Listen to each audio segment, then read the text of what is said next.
Ağa Rusça mı söylüyorsun? İstediğin mi? Sen bir şey yap. Давай, давай.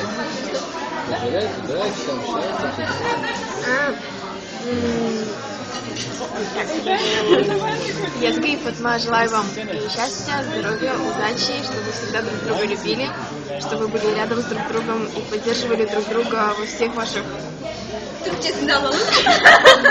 Aslında bütün fikirlerim aynı gene. Hiç yani tekrar etmeyeyim ben. Sonra... Türkçesini söylesen. Давай на турецком. Повтори. Здоровья, чтобы вы всегда были вместе и друг друга поддерживали. Да, İyi bir şey Клавдий? olduğu kesin. Yani hep sağlığınız hep yerinde olsun, birlikte olun, birbirinizi sevin. Efendim, hangi kameraya bakıyoruz?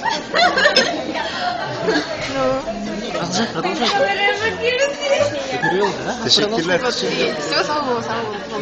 Ivana. Teşekkür ederim. Поздравляем вас.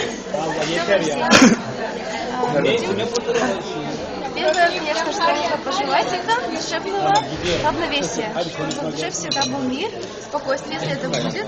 Vallahi. И, конечно же, берегите друг друга, свою любовь.